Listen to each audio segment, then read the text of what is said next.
On va se présenter rapidement avant de commencer. Ce sera plus sympa. Vous allez nous dire un petit peu ce que vous faites vous aussi, vu qu'on n'est pas beaucoup, donc ça c'est assez sympa. David, je te laisse te présenter en premier. D'accord. Alors du coup, moi c'est David, enchanté. Ça fait maintenant 2 ans que je suis à mon compte. Je fais du marketing digital, donc au sens large, avec beaucoup d'acquisition clients, de tout ce qui est publicité en ligne. Voilà pour mon parcours. Puis j'ai rejoint le programme, ça fait maintenant 2 ans, enfin 1 an et demi exactement. J'ai eu la chance de voyager un peu partout en France pour présenter donc ces sujets-là qui me tiennent à cœur, liés au marketing digital. Et du coup, pour ma part, c'est Guillaume. Du coup, déjà en intro, s'il y a quelque chose que je vais dire que vous comprenez pas à cause de l'accent, vous n'hésitez pas, parce que je suis du sud, je suis de Marseille, donc faut pas hésiter à m'interrompre. Moi, ce que j'ai fait, c'est que j'ai fait un parcours dans la com et le marketing au sens large, dans le digital depuis 2-3 ans aussi. J'ai d'abord été à mon compte aussi en freelance, où j'accompagnais des boîtes pour qu'ils trouvent des nouveaux clients grâce au web, entre autres.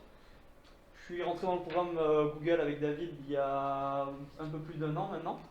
Et depuis, de conférence en conférence et de client en client, on a même monté notre boîte. On a une agence avec David depuis quelques mois où on fait toujours de l'accompagnement client là-dessus, mais en mode un peu plus élaboré sur des plus gros comptes.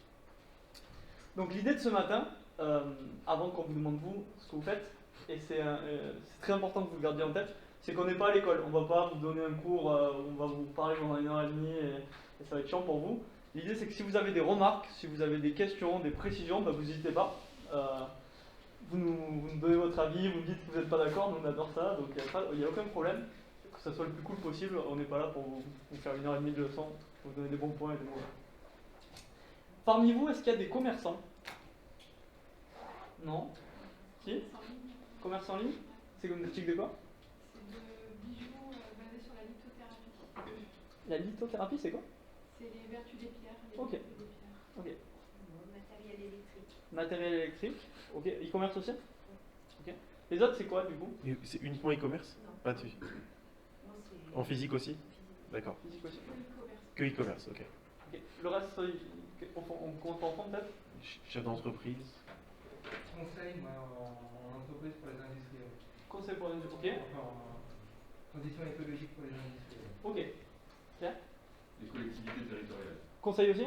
Ouais, conseil, ouais. Ok. Chef de projet en recherche et développement. Ok. Étudiant en marketing digital. Super. Tu vas avoir plein d'outils à nous donner toi aussi du coup. Tu vas avoir plein d'outils à nous donner aussi du coup. Je suis indépendant dans le marketing digital. Ok. Sur l'acquisition client aussi? Ouais, avec une grosse spécialité au niveau du social media. Ok. Et c'est un milieu étudiant. Ah ok, super. Ok. Cool. Chef de projet dans l'industrie. Ok. Chef de projet mais en collectivité. Vous êtes venus ensemble? Vous êtes venus ensemble? Non, pas de la même collectivité. Pas de la même collectivité. Ingénieur chimiste matériaux, R&D qualité, mais en recherche d'emploi. Ok. Moi actuellement pareil, je ne travaille pas, mais bon, j'aimerais bien m'améliorer en informatique. Ok. Voilà. À quel tour? Charge de mission, donc office de tourisme, pays de Chantal. Responsable communication, SPL tourisme. Ok, en agence en... Non, office de tourisme et gestion d'équipements touristiques. Ok. Je suis vidéaste à l'office de tourisme. Idéal, ok. Animatrice numérique de territoire à l'office de tourisme. Quand même. Et ok, on a fait le temps. Cool, bon on va y aller. Est-ce que vous avez vu un petit peu le programme? Vous savez de quoi on va parler ce matin quand même? Ou vous arrivez pour les pains au chocolat et le café? Je sais pas si c'est les pains au chocolat. Je parle un peu. Donc on va parler aujourd'hui on va beaucoup parler d'outils. On va voir tout au long d'un projet, que ce soit un projet de développement de boîte, un projet interne à une boîte déjà lancée, un projet de recherche d'emploi. On va voir qu'il y a plein d'outils, peu importe ce qu'on veut faire, qui vont permettre d'être plus productif, d'être plus efficace et d'atteindre ses objectifs plus facilement. On va définir un petit peu ce qui est, comment on peut approcher un projet avec le digital. On va y aller de la manière la plus globale à la plus précise sur les outils. On parlera donc des outils après et on parlera à la fin des outils qui vont permettre de mesurer vos actions. Parce qu'on va voir qu'on va mettre en place une stratégie. Après cette stratégie, on va mettre des actions concrètes en place et on va mesurer les résultats de ces actions pour voir si ça a fonctionné ou pas. Donc en première partie, on va voir analyser son marché et définir ses objectifs. Donc ça, c'est une étape qui est hyper importante pour vous quand vous allez lancer votre projet. Vraiment essayer de répondre, vous allez répondre à un problème, et essayer d'analyser au mieux, de connaître votre cible, de connaître un petit peu vos personas. Je ne sais pas si ça vous parle un peu comme terme, les personas. Vous avez déjà fait des analyses un peu de personas. Bon, en gros, c'est ça. Aussi des outils qui vous permettent de développer votre visibilité. Donc aujourd'hui, la visibilité en ligne. Et enfin, comme le disait Guillaume, tout ce qui servait à mesurer et optimiser. C'est important de toujours se remettre en question, de savoir ce qui a marché, ce qui n'a pas marché, de ne pas prendre un échec pour un échec et s'arrêter là, et puis itérer.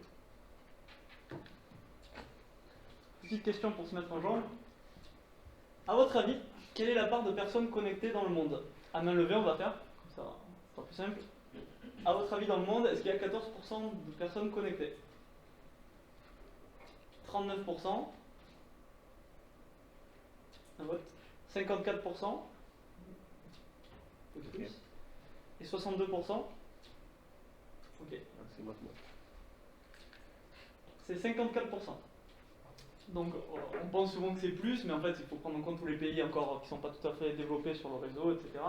Ça représente quand même beaucoup de monde. C'est à peu près 4 milliards de personnes. 4 milliards de personnes, donc c'est beaucoup. Et ça vous... En gros, en France, notamment, votre cible, c'est sûr qu'elle est sur le web. Et peu importe vos objectifs, vous allez pouvoir toucher votre cible en passant par le web. Ça, c'est un truc qu'il faut avoir en tête aujourd'hui, c'est inévitable. Donc là, c'est quelques chiffres sur l'impact qu'a le digital sur une activité. En gros, si vous voulez, aujourd'hui, c'est ce que disait Guillaume de toute façon, si jamais vous n'êtes pas présent en ligne, vous avez beau être le meilleur boulanger ou peu importe, si on ne vous voit pas, ça sert un peu à rien. Il faut vous montrer. Et ici, en fait, ce qu'on voulait vous montrer, c'était que 80% des internautes cherchent des professionnels sur le net, mais quand on dit sur le net, c'est pas juste uniquement avoir un site web. On ne pense pas qu'à ça, parce que tout de suite, quand on dit être présent sur le net, on se dit, il nous faut un site web. Là, on vous a mis à droite, donc ça peut être présent sur les réseaux sociaux, ça peut être présent sur des plateformes où on peut laisser des avis, ça peut être présent via un site internet, et aussi via le référencement. À votre avis, bon, la question elle est dure à poser, donc si vous ne la comprenez pas du premier coup, vous me faites répéter, n'hésitez pas. Quand on prend deux entreprises, si on en prend une qui est mature au niveau du digital et l'autre qui ne l'est pas, combien de fois plus vite va l'entreprise qui est mature? 2 fois plus vite? Une réponse? Un avis, est-ce que vous êtes tous ok avec 2 fois plus vite? 5 fois plus vite? 5 fois? C'est 6 fois. Donc ça vous donne une idée un petit peu de l'importance d'être au point sur le digital, peu importe le secteur d'activité, peu importe que ce soit du privé, du public, du service, du conseil, du produit, du e-commerce. Si vous n'êtes pas bon en ligne, vous allez vous prendre un gros vent par tout le monde et vous allez rester sur le carreau. Ça, c'est vraiment très important à avoir en tête. Donc là, dans une première partie, on va voir, comme on avait vu tout à l'heure, donc analyser son marché et définir ses objectifs.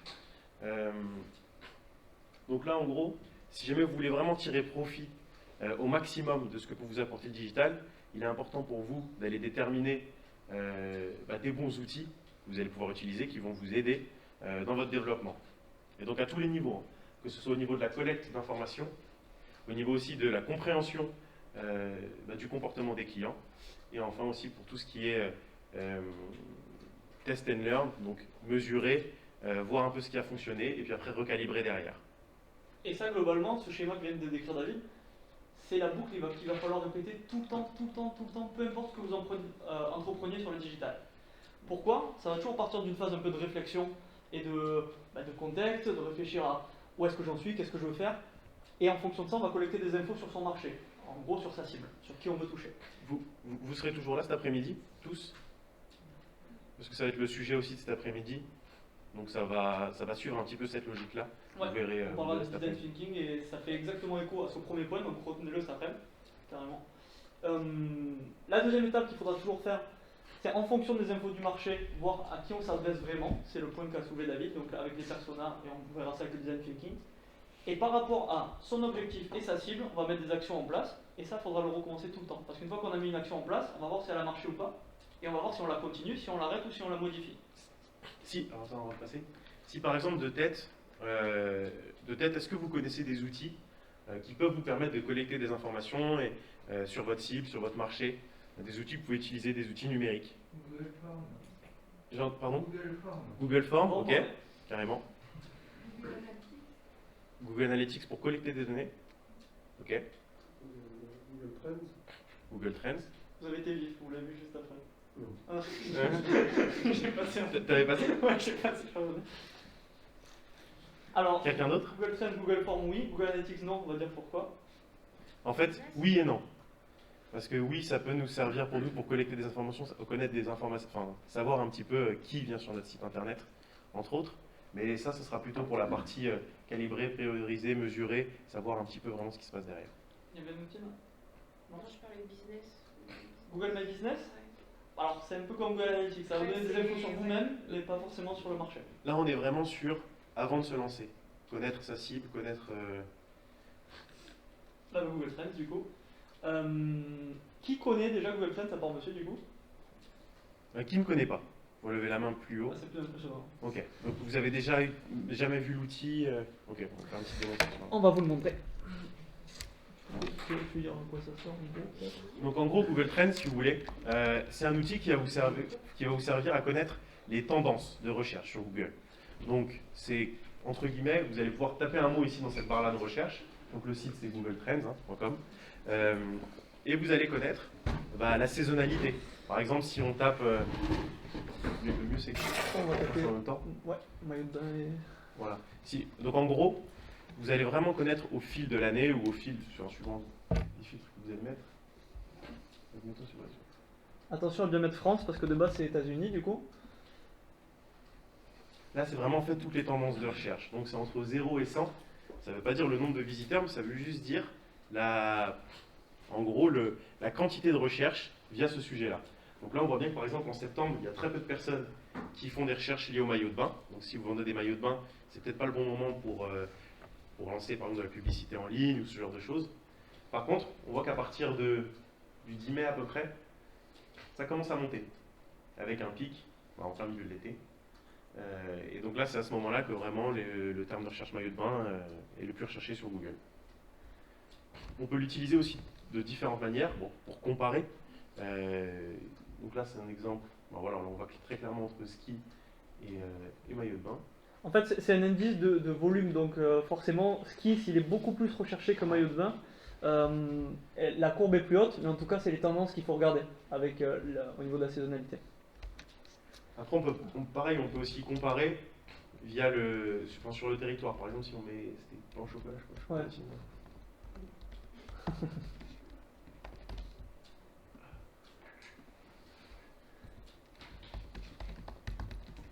On dit quoi, Saint-Omer? Pain au chocolat, c'est bon. On a la même team. Et ici, on remarque que chocolatine, donc ça C'est bon, c'est bon. vas-y, bon. Donc en fait, ici, vous avez sur la carte, parce que suivant en fait la cible, le but c'est vraiment de connaître votre cible, de savoir à qui vous adressez, d'utiliser les bons mots. Donc si jamais vous utilisez dans le sud le mot pain au chocolat, vous aurez moins d'impact que si vous utilisez le mot chocolatine. Vice versa, si à Paris vous utilisez chocolatine, personne ne va vous comprendre. Donc en gros, ça vous donne ce type d'information là, Google Trends. Par contre, à l'échelle d'une région, on ne peut pas réduire les recherches par ville, par exemple. Non, non, là c'est je par. crois pas, non. C'est par. Essaye ici, voir. T'as dit non trop vite peut-être. On va regarder. Non, ça donne des. C'est Parce plus que- précis d'utiliser par région. En fait, ce qu'il faut quand même, c'est un certain nombre de volumes de recherche. Enfin, il faut un volume de recherche pour que ce soit assez conséquent pour que ce soit pertinent. Donc c'est pour ça que c'est à ce niveau-là. On peut jouer sur des trends un peu plus grandes et regarder sur les 5 dernières années pour voir les produits plus ou moins tendance, voir si on arrive au début de la vague, au milieu ou à la fin. Si on prend un exemple. Par exemple, c'était tout bête, il y avait un client, pour vous donner un exemple très concret, qui vendait en ligne des quadricoptères. Donc, est-ce que quelqu'un sait ce que c'est que des quadricoptères? quadricoptère. Donc cette personne-là en fait vendait ça, donc on s'était référencé si vous voulez sur internet sous ce nom-là, quadricoptère. Et en fait, et puis il ne comprenait pas parce qu'il n'arrivait pas à faire de vente. Et en fait, quand on s'est un peu intéressé à son activité, au final ce qu'il vendait, c'était des drones. Ça, tout le monde, ça parle à tout le monde, les drones. Et en fait, le vrai terme technique, c'est quadricoptère. Et lui était tellement, c'est ceux qui ont 4 hélices. Donc en fait, lui, il était tellement la tête dans son activité, pour lui c'était logique. Donc il s'est positionné sur ce mot-là, alors qu'en vérité, ses clients, les personnes qui sont potentiellement des acheteurs, ne vont pas aller rechercher quadricoptère, vont plutôt taper drone. Ce genre de mots un peu, enfin, qu'on connaît tous. Et donc lui, ça lui a vraiment changé pour le coup son activité. Vous voyez ce que c'est ce petit objet là qui tourne au bout des doigts là, le hand spinner? Je sais pas si vous en avez déjà vu. Ben ça, typiquement, on va pouvoir le voir avec Google Trends, que c'était une mode vraiment pendant très peu de temps. Donc ça vous sert à quoi? Là, c'est un objet qui sert à rien. Mais si c'est votre produit à vous et que vous découvrez qu'il y a un filon autour d'un nouveau produit, vous avez une idée de quelque chose qui viendrait des États-Unis, vous voulez le tester en France, j'en sais rien, ben vous regardez et vous voyez si la vague elle est déjà passée ou pas. Parce que si vous commencez à acheter une caisse de 300 000 hand spinners à ce moment-là, si vous aviez regardé ça, ben vous dites là je vais avoir du mal à les vendre. Alors justement, les données proviennent d'où? Alors c'est les recherches faites sur le moteur de recherche Google. Donc, c'est les mots-clés tapés sur le moteur de C'est recherche ça. Google, worldwide. Alors on peut choisir ici, donc là c'est sur la France, et on peut choisir soit, regardez, si on met hand spinner, là il n'y a que le terme de recherche, mais il y a des sujets un peu plus larges, comme tout à l'heure, je crois que ça a été. Voilà, on peut mettre soit le terme, soit le sujet.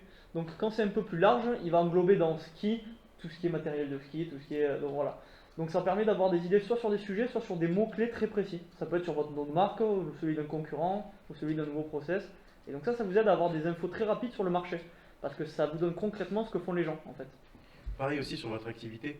Si jamais, par exemple, vous voulez lancer des actions marketing pour la fête des pères ou la fête des mères, ça peut être très utile aussi donc de voir un petit peu, d'anticiper, si vous voulez, de savoir à quelle date il faut commencer à lancer, à communiquer sur vos réductions, sur les potentielles promotions que vous allez faire pour ces fêtes. Et du coup, là, on voit très... Et il est cassé, il marche plus. les fêtes ou Noël, ou peu importe. Ça marche aussi avec Noël. Donc ici, par exemple, tu peux mettre... J'ai encore une question. On considère que dans les 53% de personnes connectées, il y en a combien qui utilisent Google? C'est C'est 90%. Ah ouais. 90% en France. Hein. 90% des recherches sont sur Google. Après, le reste, c'est entre Bing. Et puis il ne faut pas oublier que ça c'est pour voir des tendances, en fait. Puisque là, on est vraiment sur essayer de détecter des indices sur votre marché. Donc ça sert vraiment à ça. Ici, dans la salle, à main levée, qui utilise Google comme moteur de recherche? Voilà, c'est assez parlant. Donc du coup, voilà, donc l'exemple ici qu'on avait, fête des pères, fête des mères, vous pouvez voir que on va commencer, les recherches vont commencer un mois avant la fête des mères, donc ça vaut le coup de commencer à communiquer un mois avant. 2 mois avant, c'est peut-être trop tôt. Et ça vous montre aussi qu'on aime moins les papas que les mamans. Excusez-moi, j'ai une question. Oui. La différence entre mots-clés et sujet, je comprends pas bien. Alors le mot-clé, c'est vraiment ce que vous tapez dans le moteur. Comme on tape tous des mots-clés quand on fait une Ouais, recherche. C'est ça. Et quand on sélectionne l'option sujet, c'est la personne qui a écrit ski ou celle qui a écrit station de ski. C'est le sujet du ski. Ah, Il regroupe par sujet. Il faut qu'il y ait quand même ski dans la recherche de la personne. Il faut que ça ait un rapport avec le ski. Alors peut-être qu'il n'a pas écrit, peut-être qu'il a même écrit... Ça compile en fait. Ouais, c'est le sujet. Ça, c'est l'algorithme de Google qui est assez intelligent pour savoir. C'est clair pour vous cet outil déjà? Vous imaginez un petit peu comment vous pourriez l'utiliser avec vos business à vous? Je connaissais déjà. Tous les outils qu'on va vous présenter là sont gratuits. Hein. Donc vous pouvez après vous les réutiliser chez vous sans souci. Google Forms, du coup, ça a été dit aussi, et tous les autres outils de questionnaire. C'est des outils qui sont disponibles en ligne, gratuits, qui vous permettent très rapidement de mener une mini-étude de marché. Google Forms, il est gratuit. SurveyMonkey, je ne sais plus s'il est gratuit maintenant. En tout cas, Google Forms est très bien pour commencer à tester. C'est tout simple d'utilisation, on va pas vous le montrer, vous choisissez vos questions et vous avez un lien que vous pouvez envoyer à tous vos contacts et vous récupérez les réponses directement sur Google Forms. Attention avec ça, parce que les études de marché, on peut très facilement les biaiser. Votre projet, vous n'envoyez pas le questionnaire à votre famille, à vos amis, à votre entourage, il faut envoyer à votre cible. Parce que des réponses de personnes qui ne sont pas qualifiées par rapport au problème que vous essayez de mettre en avant, c'est des réponses qui ne valent rien. Et ça vous fausse même les données. Donc ça, faire très attention. Et quand on fait un questionnaire, ça c'est des outils qui permettent de le faire. Le plus important, c'est pas l'outil, c'est comment il fait le questionnaire et à qui on l'envoie surtout. Un échantillon assez grand et un échantillon qualifié. Donc, et ça marche pour chaque fois que vous posez une question par rapport à votre projet, au sens large, ça marche aussi. Vous demandez est-ce que mon site il est beau, il ne faut pas demander à sa grand-mère, à sa petite sœur ou à ses potes, parce qu'ils sont pas, de un, ils sont pas objectifs, parce qu'ils vous connaissent, et de deux, c'est pas votre cible. Ça c'est super important à avoir en tête. Parce que quelque chose que moi je trouve très beau, ma grand-mère elle va le trouver très moche. Donc ça c'est quelque chose, c'est un biais qu'il faut à tout prix contrer quand vous demandez de l'avis, que ce soit en questionnaire ou pour n'importe quel retour. Ouais. La taille des questionnaires, parce que ça c'est... j'ai été confronté au sujet, où est-ce qu'on va, est-ce qu'il faut pas... Il y a plusieurs règles importantes là-dessus. Déjà, toutes les questions qui ne sont pas absolument clés, on les vire. Il faut qu'il y en ait le moins possible. Donc chaque question, il faut se demander est-ce que c'est une info que j'ai absolument besoin. Ça c'est le premier point. Il y a des questionnaires sur des sujets plus ou moins importants, où il y a forcément besoin d'avoir beaucoup d'infos. Là, il faut les diviser en fait en salves de 3-4 questions, pas plus. Si ça visuellement, si on voit trop de questions d'un coup, on est découragé, on ne le fait pas. Si c'est pas des sauts de section. Des sauts de section, on divise bien. Et le plus court, le mieux chaque fois. Parce que les gens, il faut partir du principe qu'ils n'ont pas envie de le remplir. Donc plus c'est simple, mieux c'est. Plus c'est rapide et simple, mieux c'est. Mais les gens, ils n'ont pas envie et quand ça devient contre-productif parce qu'après ils répondent vite pour arriver à la fin, ils ont commencé à remplir et comme ils se sont engagés, ben, ils vont répondre de plus en plus vite parce qu'ils disent oh, c'est long et c'est de moins en moins qualitatif la réponse. Plus c'est court, plus on aura de bonnes réponses en fait. D'accord, donc il faut les cibler les questionnaires. Très ciblé et quitte à le faire en plusieurs fois. Et il vaut mieux faire plusieurs questionnaires et sortir au fur et à mesure. Ouais, et sortir, c'est à mon sens. Ouais. Quels sont les trends des temps de réponse? Comment? Quels sont les trends des tendances des temps de réponse? Ah ça j'avais aucune idée, je sais pas. Sur les sondages? Sur des questionnaires. Sur Ouais. des questionnaires? Ouais. Bah ça dépend. Ouais, ça dépend vraiment. Il n'y a pas de... Il y a un add-on justement sur le... parce que j'ai pas trouvé sur Google Form pour avoir le temps de réponse, le temps qu'ils ont mis pour remplir le questionnaire en fait. Alors ça je sais Ça pas du doit tout. exister. Ça je sais pas du tout. J'ai cherché mais j'ai pas trouvé. Ça j'avoue que je me suis jamais posé la question. Si vous avez des questionnaires un peu plus longs, il y a un outil qui s'appelle Typeform qui est très bien aussi, qui est beaucoup plus ludique à remplir, je peux vous le montrer si vous voulez rapidement. Qui est gratuit aussi. Et qui est sur des longs formulaires, il est peut-être plus sympa. Ça, Google Forms, c'est la solution pratique et rapide pour faire rapidement un petit questionnaire que vous allez envoyer par lien pour une petite étude de marché. Ouais. Typeform, c'est quelque chose d'un peu plus esthétique et un peu plus... Alors, pour vous faire la démo, peut-être aller sur YouTube. Le temps de me loguer et tout, je pense que c'est faire mieux d'aller là. Typeform, ça marche comme ça.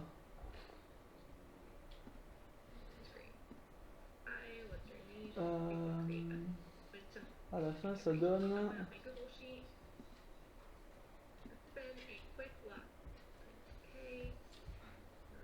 Voilà, c'est comme ça, il y a une question par écran et dès qu'on répond, ça passe, la question disparaît, c'est la question d'après qui apparaît. Et donc c'est beaucoup plus... on a toujours l'impression d'avoir qu'une question à répondre, c'est beaucoup plus fluide. Et le taux de réponse est de... Ah bah, elle a montré là comment ça marchait? Voilà, c'est ça. C'est une question par une question et ça pour des questionnaires projets, c'est très bien. C'est gratuit. Seul truc, c'est que l'interface est en anglais, mais bon. Et là, ça descend aussi sur un Google Sheet ou on peut le connecter à un Google Sheet pour récupérer les réponses dans un Google Sheet. Ouais.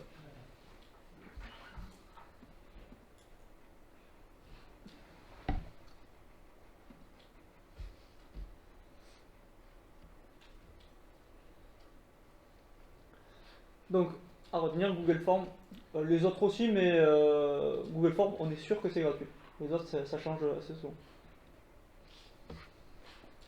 Donc grâce à ces outils-là, vous allez pouvoir essayer de déterminer des profils, donc des profils de vos clients. Vous allez pouvoir affiner, en tout cas, les profils auxquels vous aviez pensé. Donc là, c'est la notion de persona. Est-ce que ça vous parle à tous? Quelqu'un veut rappeler la définition pour tout le monde ou...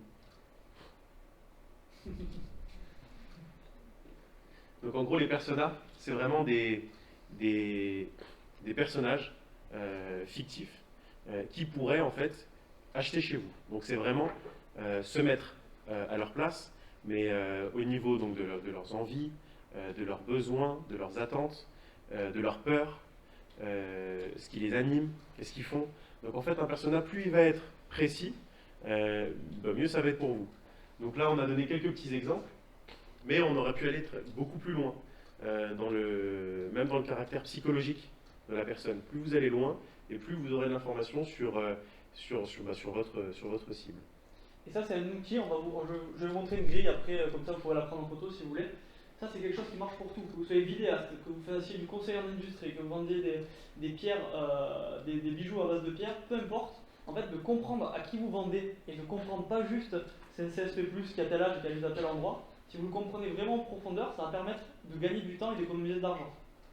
Et en plus d'être plus efficace dans ce que vous allez raconter. Pourquoi ? Parce que vous allez connaître les arguments qui font réagir la personne, vous allez connaître ses valeurs, ses croyances. Dans tous vos messages de communication, derrière, vous allez pouvoir l'adapter. Et vous allez pouvoir prendre des références qu'il connaît, vous allez pouvoir prendre un ton qui le rassure. Est-ce que c'est quelqu'un qui a peur pour son argent, qui trouve que son temps est précieux? Est-ce que c'est quelqu'un qui... Là, peu importe. Vous allez vraiment pouvoir sélectionner en fait, les arguments suivant le type de personne, suivant le profil. Parce qu'il y en a qui seront très sensibles au prix, d'autres qui seront très sensibles à une fonctionnalité particulière. Et ça, vraiment, ça vous allez pouvoir le déterminer grâce à ces types de profils-là. Je vais vous montrer une grille, comme ça vous allez pouvoir la prendre en photo. Vous avez déjà fait ce travail-là sur votre activité ou pas, avant de vous lancer? Pas de manière structurée, mais oui, j'avais en tête en disant voilà, j'ai tel secteur d'activité avec telle sensibilité, et donc avec forcément un message qui ne va pas pénétrer de la même manière en fonction de. Et vous l'aviez fait plutôt au niveau du secteur d'activité? Ouais. Pas au niveau des personnes Si, au niveau des personnes, j'ai avoir des comportements. Alors, j'utilisais plutôt un questionnaire pour avoir le niveau de maturité pour essayer de cibler le message, mais ça ne marche pas. Donc, en fait, oui, il faudrait un outil qui permet de faire l'analyse un peu plus vite. Donc dans l'idée, on va rentrer dans ce niveau de granularité-là. On va avoir, il peut y en avoir plusieurs, si vous avez plusieurs cibles, parce que vous avez plusieurs offres, etc. Donc bien entendu, on en a forcément une par offre ou plusieurs. La photo, l'avatar, ça c'est juste pour se projeter, parce que souvent, un exercice qui marche bien pour trouver son persona, c'est de s'imaginer quelqu'un de sa famille ou de son entourage, parce qu'on a un peu tous les comportements et tous les types de caractères autour de nous. Donc bien souvent, un truc qui marche bien, c'est de se fixer sur quelqu'un qu'on connaît, soit un collègue de travail, soit quelqu'un de la famille, qui a le comportement et les valeurs qu'on est en train de décrire. Parce que c'est souvent, il y a des personnalités qui sont très similaires. Identité de la cible, encore une fois, c'est pour cadrer, c'est le basique, c'est catégorie socio-professionnelle, où j'habite, comment je... Voilà. Son âge, son âge, sexe. ses enfants, etc. Exactement. Et petit à petit, on va rentrer dans tout ce qui est beaucoup plus profond, et c'est ce qui va nous permettre d'être vraiment efficace dans ce qu'on propose. Et éviter de payer de la pub sur Facebook si la personne n'y va pas. Ou éviter de payer de la pub sur Google si la personne ne recherche pas par Google. Description globale, comportement, journée type. Ça va nous donner, ça va nous aider à cadrer qui est la personne, comment elle se comporte. Dans la journée type, si la personne rentre et qu'à 19h elle se met sur la tablette ou sur le téléphone ou l'ordi, c'est pas la même chose. On va peut-être payer de la pub que sur tablette ou que sur ordi, selon la personne que c'est. Source d'information, super important, c'est comment elle connaît des nouveaux produits, comment elle se renseigne quand elle veut faire un achat, comment elle va découvrir une nouvelle offre. Est-ce que c'est quelqu'un qui est plutôt tout le temps sur YouTube? Est-ce que c'est quelqu'un qui passe par le bouche à oreille? Est-ce que c'est quelqu'un qui lit des journaux? C'est pas que du digital, c'est vraiment au global. Qui va la conseiller? En gros, c'est ça en fait. Ce qui se cache derrière ça, c'est qui va la conseiller. Où est-ce qu'elle pioche son information? Où est-ce qu'elle dans quel endroit est-ce que vous pouvez être pertinent pour rentrer un peu comme un espèce de comme une solution, un conseil. Les deux cases les plus importantes, les trois d'ailleurs, la colonne du milieu c'est la plus importante. Les objectifs, les objections et les valeurs profondes. Pourquoi? Parce que c'est ça qui va faire passer à l'achat, à la décision de passer à l'action ou pas. Quels sont les points de douleur au quotidien de votre cible? Qu'est-ce qui tous les jours la fait chier quand elle se lève, quand elle va au travail et tout, qu'elle n'en peut plus, et que votre offre va se positionner comme une solution à ça. Ça c'est le plus important de tous les cadres. Objectif, c'est ce qu'elle cherche dans sa vie de tous les jours. Elle veut gagner du temps, elle veut être plus productive, elle veut je veux faire plaisir à ses proches, j'en sais rien. On a tous des objectifs perso-pro. Ça aide aussi à trouver de l'argument. Objection, c'est le plus puissant. Et valeur profonde, ben c'est là où ça va nous aider à trouver le ton, à trouver le bon message, à trouver comment on va la convaincre, comment on va pouvoir jouer sur l'émotion, parce qu'il n'y a que ça qui fait agir et qui fait vendre. Bien souvent, il y a des gens qui vont vous montrer une solution, ils vont vous montrer un nouveau produit, ils vont vous montrer, j'en sais rien, un nouvel objet, en vous disant « Ah, regardez, c'est trop bien, il fait ça, il fait ça, il fait ça. » Vous allez dire « Ah ouais, c'est cool, tu l'achèterais ?» Non. Bon.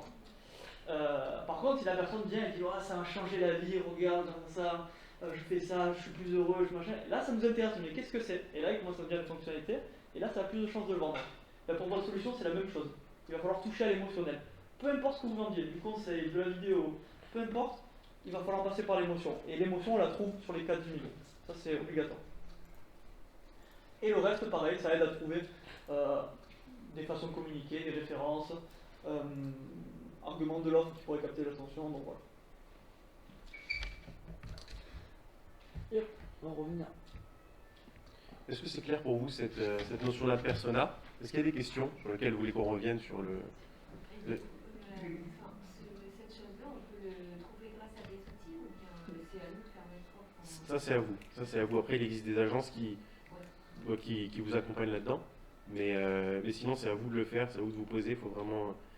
C'est pas important de prendre le temps de le faire. Et en général, on ne fait pas juste un seul persona. En général, on en a plusieurs. Et on va en faire 5, 6 personas différents, très poussés. Et comme ça, on connaît après derrière nos cibles, on sait à qui on va s'adresser. C'est vraiment... Très concrètement, ça c'est la base de tout. C'est pour ça qu'on y prend un peu de temps. Parce que en marketing, si vous voulez vous faire connaître par les vous, c'est le plus important. Concrètement, vous voulez le faire. Et ça répond un peu à la question aussi, et ça complète ce qu'a dit David. En fait, on part d'un brainstorming, on part de ce qu'on sait. L'idéal, c'est d'avoir beaucoup échangé avec sa cible et des gens qui ont déjà acheté chez vous, pour les connaître. Et pas juste échanger sur pourquoi on a acheté, c'est comment ils sont, le profil, comment ils se comportent, est-ce que c'est une personne qui est plutôt stricte, une personne qui est plutôt extravertie. D'abord parler avec eux, c'est la meilleure source. Après, on peut faire des sondages, on peut faire plein de trucs, mais d'interagir avec sa cible, c'est le mieux. On va brainstormer, on va faire un premier jet de ce qu'on pense être juste, mais dans tous les cas, on va aller prouver. On va faire des actions, on va mettre en place des actions de com, on va faire de la pub, on va faire ci, on va faire là, on va collecter de l'info et on va le changer. Ça reste pas fixe un persona en fait. Tout le long de votre développement de projet, vous allez le faire évoluer parce que vous allez vous rendre compte que à la base vous cibliez que des personnes véganes, mais que en fait c'était peut-être pas ça votre cible. C'était ok, ils sont véganes, mais en fait c'est plus que ça. C'est les personnes qui, etc., etc. Et ça vous le complétez et vous faites changer tout au long du projet. Et c'est le socle de tout. Si vous voulez avoir une communication efficace qui vous évite de perdre du temps et de l'argent, il faut bien cibler à qui on parle. Parce que sans ça, il n'y a pas de... Ça, typiquement. Donc moi, du coup, ça fait 2 ans que je fais de l'e-commerce. Donc je vends des produits en ligne. Et j'ai un ami qui voulait se lancer aussi dans l'e-commerce.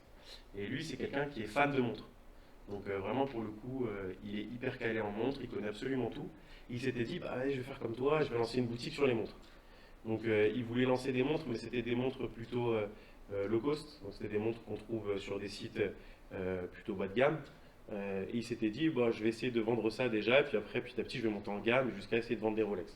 Bon bref, c'était un peu ce qu'il avait en tête. Et en fait, si vous voulez, lui, ce qu'il a fait, c'est qu'il a dépensé quand même pas mal d'argent en poussant de la publicité sur Facebook. Sur Facebook, je ne sais pas si vous savez, quand on cible, on peut cibler sur un intérêt. Donc, en l'occurrence, là, l'intérêt qui nous vient, c'est l'intérêt montre, qui est quand même assez large sur Facebook. Donc lui, ce qu'il a fait, c'est qu'il vendait, en fait, il poussait des publicités sur des personnes qui aimaient l'intérêt montre. Et en fait, il ne vendait pas. Il m'a dit, mais je comprends pas, je vends pas. Et je lui ai dit, mais est-ce que tu as fait tes personas? Il me dit non. Et je lui ai dit, mais tu as ciblé quoi? Il me dit, bah les montres. Je lui ai fait, et tu vends quoi comme montre? Bah, c'est des montres d'AliExpress. Des petites montres à 10, 20 euros. Des montres qui se cassent assez rapidement. Et je lui ai dit, et tu penses vraiment que les mecs qui sont fans des montres comme toi, ils vont acheter ce genre de montres-là? Parce qu'au final, c'est ça que tu cibles. En fait, il s'est ciblé lui, mais sans prendre le recul du fait que lui-même n'achèterait pas ses produits, en fait. Et je lui ai dit, mais est-ce que tu as fait ce travail-là, tu as regardé? Il me dit, bah non, c'est vrai. Et je dis, au final, ceux qui vont acheter, je pense, à mon sens, parce que c'était des montres qui, niveau quali, sont pas top, mais par contre sont très belles. Je lui ai dit, à mon avis, là, si tu veux cibler, cible plutôt des jeunes qui ont un pouvoir d'achat qui est pas énorme, qui sont prêts à acheter des montres pour 20-30 euros, qui aiment la mode, qui ont envie d'être stylés, qui s'en fichent en fait de la montre en soi, qui veulent juste pour eux c'est un accessoire de mode. Et quand il a en fait changé ça, bah, tout de suite ça a tout modifié, il a commencé à faire des ventes. Donc là, c'est un exemple assez simple, mais c'était pour vous montrer que l'importance des personnels, des fois, ce qui paraît le plus logique, en fait, au final, c'est un peu contre-intuitif. On ne va pas essayer de vendre des montres qui sont de bas de gamme à quelqu'un qui est fanat des montres. Toutes ces infos que vous allez collecter pendant votre recherche, votre étude de marché, votre travail sur les personas, vous allez pouvoir vous la partager et la rendre accessible à toutes les personnes qui travaillent avec vous grâce à des outils collaboratifs. Qui travaille avec ça déjà? Est-ce que vous... Ça va? Ici un petit peu, ceux-là? Travailler avec quoi? Google Drive. On va plus maintenant, ouais, non, on va changer.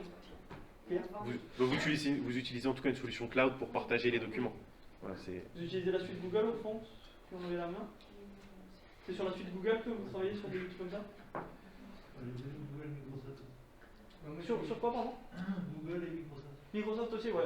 Chez Jetflip, donc Ok, ouais, 100%. toute la suite. Qui ne connaît pas du tout ces outils? 1, 2, 3. On va vous montrer rapidement. vous connaissez Word, Excel, PowerPoint? Ouais. En fait, c'est la même chose, mais c'est la suite de chez Google. Donc le gros avantage, en fait, si vous voulez, c'est que cette suite-là, c'est une suite qui est faite pour le travail en équipe. Donc pour pouvoir collaborer. Alors, je crois qu'on a on a fait un doc partagé. C'est bien. En gros, si vous voulez, ici, lui peut... Bah, partage-le-moi si tu veux. Ouais.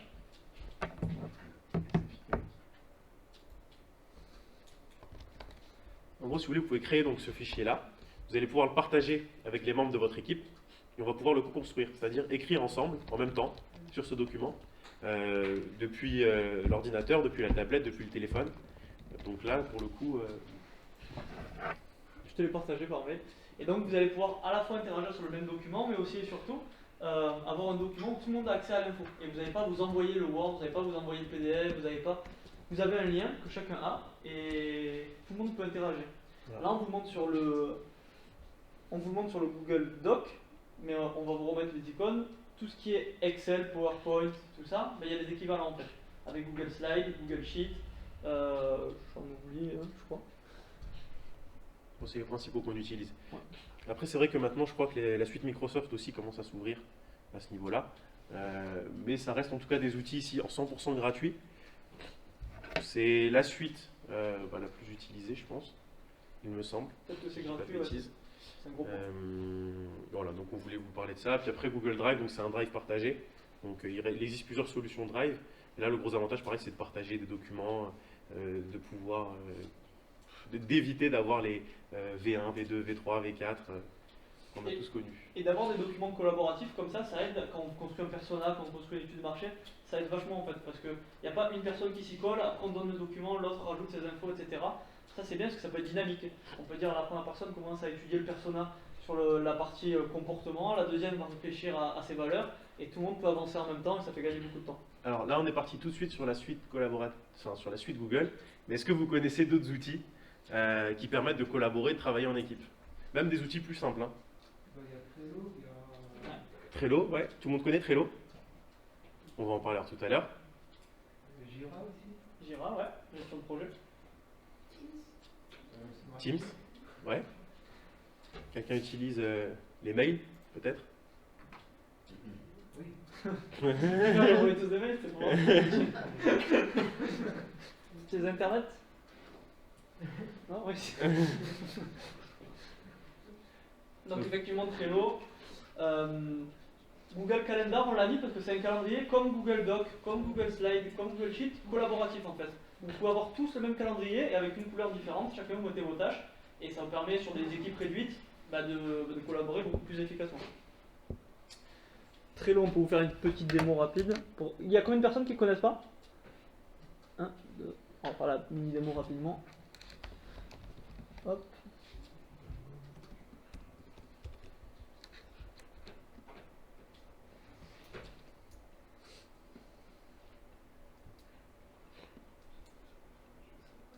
Donc Trello, du coup, pour introduire rapidement, c'est un outil en fait de gestion de projet qui est basé sur les méthodes Kanban. Je ne sais pas si ça vous parle ça. Donc en fait, ça a des petites cartes. On va pouvoir les déplacer comme ça, suivant C'est un exemple. Alors, atelier numérique par exemple du jour. Aujourd'hui, on doit voir des outils. On doit voir le design thinking cet après-midi. Et on va dire que ça, c'est fait. Et ça, c'est à faire. Et vous allez pouvoir comme ça vous créer des petites cartes et vous les déplacer comme ça en équipe. De fait, à faire. Vous créez les colonnes que vous voulez, vous créez les cartes que vous voulez. Partagez en équipe bien sûr, donc toute l'équipe voit l'avancement des cartes, tout le monde peut interagir, tout le monde peut changer les cartes d'endroit. On peut rajouter des infos par carte pour mettre des commentaires, de la description, des photos, on peut assigner des tâches, donc c'est super complet. On ne va pas rentrer plus que ça dans le détail, mais ça vous donne une idée d'un outil gratuit qui en gestion de projet peut vous faire gagner beaucoup de temps. Et quand vous êtes tête à l'air comme moi, ça vous évite d'oublier des trucs. On a vu Calendar, Trello, Gmail tout le monde connaît, et puis après tout ce qui est outils de communication, donc là Hangout et Google Meet, donc de la suite Google, mais après il y a des équivalents aussi sur Skype. Je ne sais pas si vous connaissez Slack. Slack c'est... comment définir Slack? C'est une messagerie professionnelle en fait, c'est quelque chose de plus normé que de se parler sur Messenger ou par texto. Ça vous donne un environnement où vous pouvez créer des chaînes par thématique. Typiquement, vous créez un Slack pour la boîte, vous mettez une chaîne marketing, une chaîne vente, une chaîne administration, et comme ça vous avez des discussions par secteur. Vous ajoutez les gens que vous voulez aux discussions, et ça évite d'avoir des grosses conversations où c'est le bordel, où chacun raconte sa vie et que personne ne suit en général. Donc ça c'était pour la petite partie pratique au niveau des outils. Mais après, c'est vrai qu'il est quand même essentiel pour vous de bien définir aussi vos objectifs. Au-delà du fait de communiquer, d'aller d'aller définir ses personas, d'aller définir votre cible, vous aussi, il faut que vous déterminiez votre objectif. Pardon. Donc, suivant les activités, l'objectif va être différent.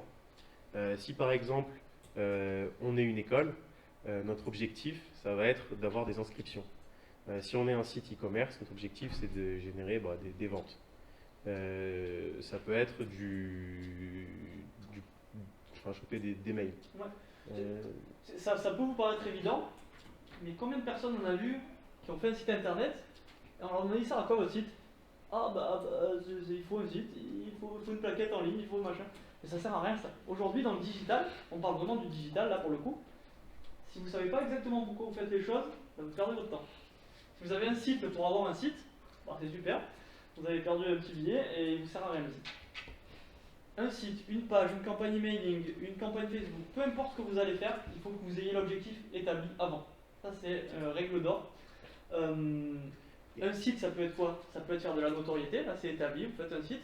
Mais derrière, ça veut dire que si vous voulez faire de la notoriété, il faut faire de la pub pour qu'il y ait des gens qui viennent. Parce que les gens, ils ne vont pas venir tout seuls. Ou alors, il faudra faire du SEO, il faudra faire quelque chose. Mais, il va falloir faire quelque chose.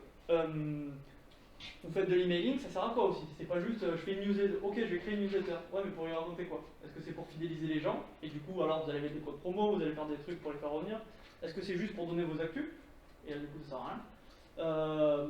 Voilà, il faut que vous soyez très au clair avec vos objectifs. Et ça, c'est super important. Et vraiment, avant chaque action, vous vous posez la question. C'est pas qu'au départ, ça. C'est pas au départ, je me dis, ouais, niveau digital, mon objectif, c'est d'avoir, à la fin de l'année, tant de likes sur mes photos et tant d'abonnés à ma newsletter. C'est pourquoi. Et chaque fois, vous le remettez en jeu, ça, à chaque action. Pourquoi? Parce que selon les objectifs, on aura des actions différentes. Ça, c'est vraiment suivant le tunnel, en fait. Donc là, c'est notoriété, donc c'est pour des personnes qui ne vous connaissent pas. Fidélisation, c'est des personnes qui ont déjà acheté chez vous. Donc, suivant où est-ce que les personnes se situent dans ce tunnel-là, vous allez avoir des messages différents, vous allez utiliser des leviers différents, vous allez vous adresser à elles différemment. Et donc, c'est pour ça que c'est hyper important pour vous de définir vos objectifs. Parce qu'en fait, si vous en êtes à l'étape de notoriété pour un client, et que vous espérez déclencher une vente, ça va être très compliqué. Là, on en est à l'étape où la personne ne vous connaît même pas. Et avant d'acheter chez vous, elle va quand même se renseigner. Elle va vous voir une première fois, elle va vous voir une deuxième fois.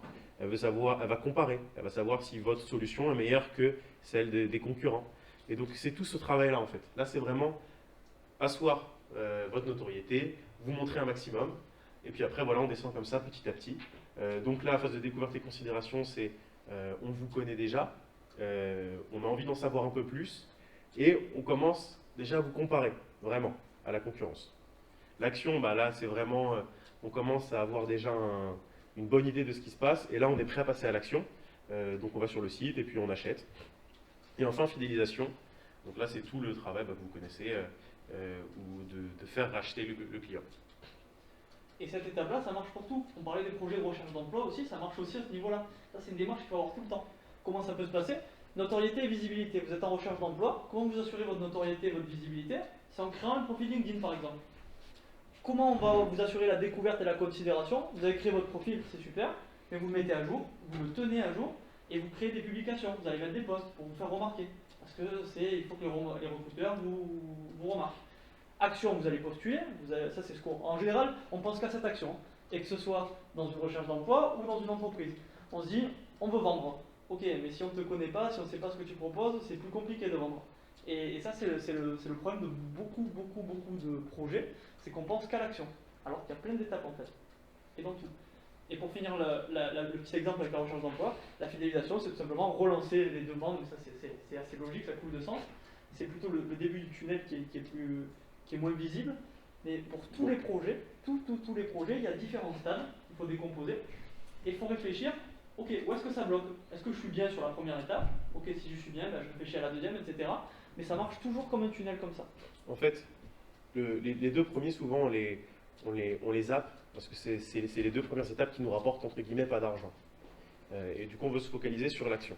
Sauf qu'en faisant ça, en fait, on ne se met pas à la place du client potentiel.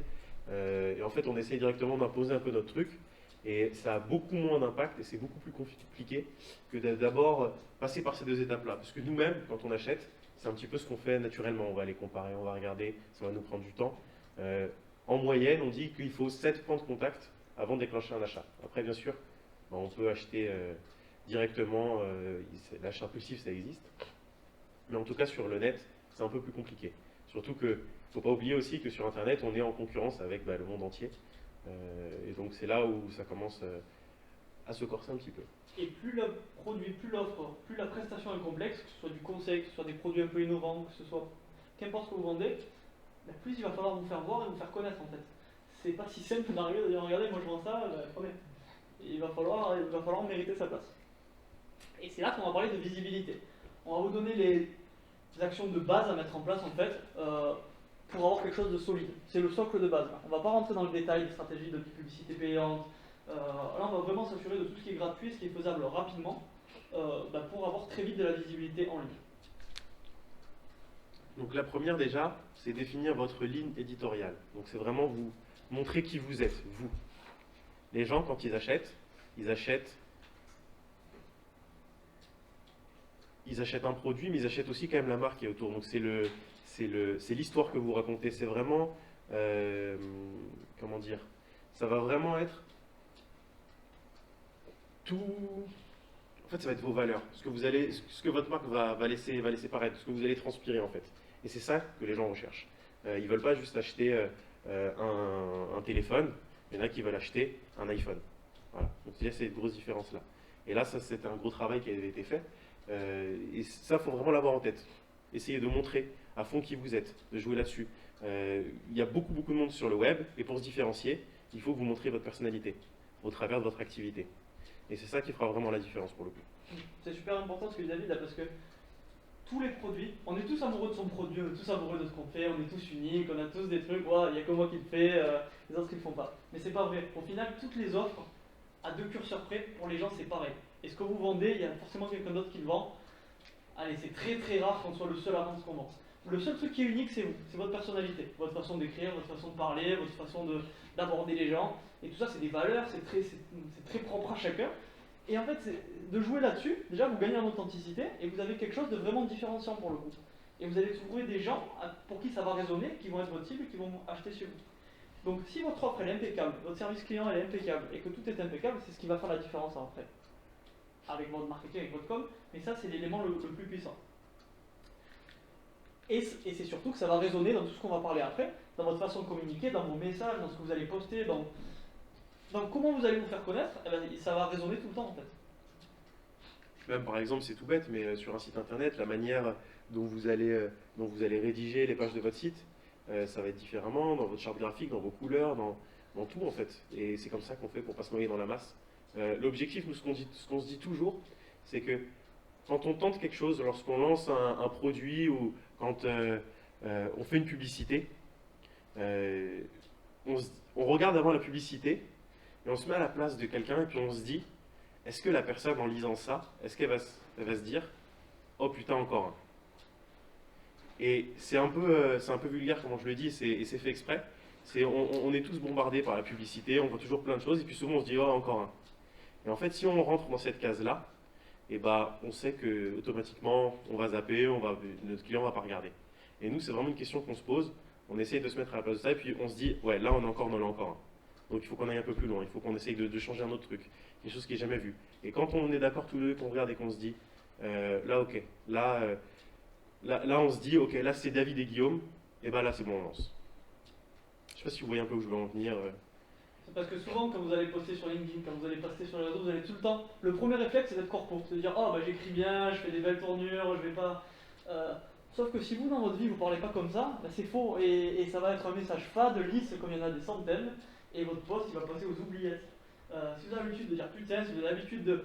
Il faut être comme vous êtes, parce que les gens, tout ce qui est lisse, ils le calculent plus. Et en fait, c'est les aspérités maintenant, et de voir des gens authentiques, etc.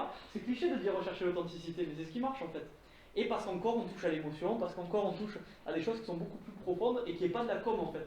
Enfin, c'est de la com, mais ça paraît pas pour de la com en fait, ça paraît pour quelqu'un qui parle en son nom, en sa marque, en son service, et c'est beaucoup plus impactant. Et encore une fois, ce langage-là aussi, il faut l'adapter aussi à sa cible. Parce que ceux qui ont ce langage-là très corporate, ils essaient de s'adresser en fait à tout le monde, et donc par définition à personne. Puisqu'au final, c'est essayer de toucher tout le monde. Même la cible qui est censée de base être intéressée par le message, va pas se sentir touchée.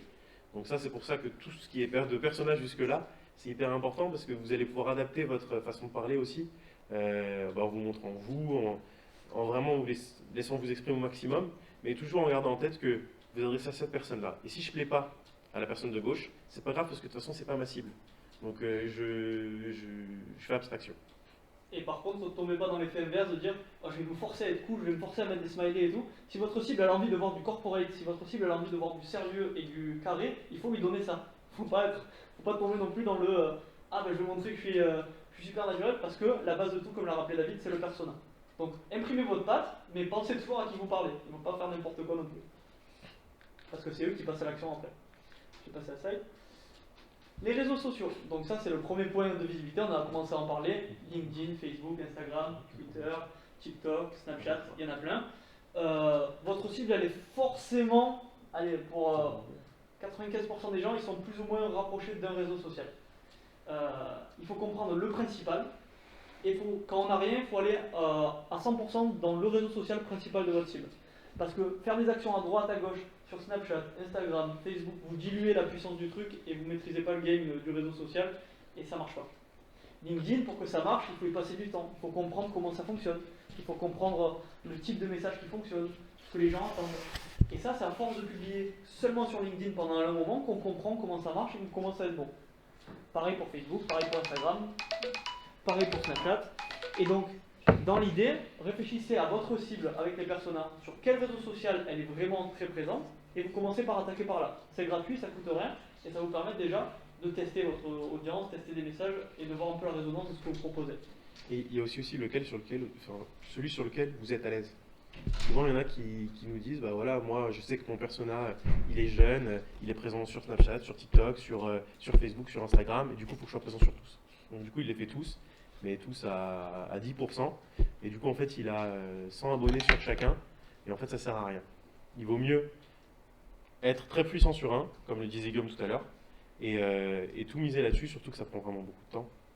Là pour le coup, il n'y a pas d'autre choix que de mettre du temps, d'y passer du temps, de préparer ses posts, c'est beaucoup de travail en amont. On a passé, d'ailleurs en parlant de ça, il y a quelques semaines, on a annoncé la création de notre agence à tout le monde, c'est un moment qu'on tournait, on a voulu l'annoncer sur LinkedIn justement. On a passé la matinée à préparer le post, un peu plus peut-être. À préparer le post, à préparer On a passé peut-être 3-4 heures à préparer le post, Et si on l'avait pas fait, ça n'aurait pas marché. Là, on a touché 50 000 personnes avec un post gratuit. On a eu 5 demandes de devis. Enfin, ça a été quelque chose d'assez énorme avec un post gratuit. Et ça, c'est parce que ça a été préparé. On avait notre ligne éditoriale en tête, on avait notre cible en tête, on savait ce qu'il fallait qu'on raconte, et on l'a travaillé pendant 3-4 heures. Donc, un réseau social, pour bien que ça marche, il faut le travailler. C'est pas juste. Et allez. pourtant, on ne trouvera pas sur Facebook, on ne trouvera ni sur Instagram, on ne trouvera nulle part. Et les points qui sont importants, c'est que ça rapproche en plus. Les gens, ils vont vous commenter directement vos posts, ils vont vous interroger, ils vont venir vous parler dans le chat en direct. Et ça, c'est une proximité que vous ne pouvez pas avoir avec.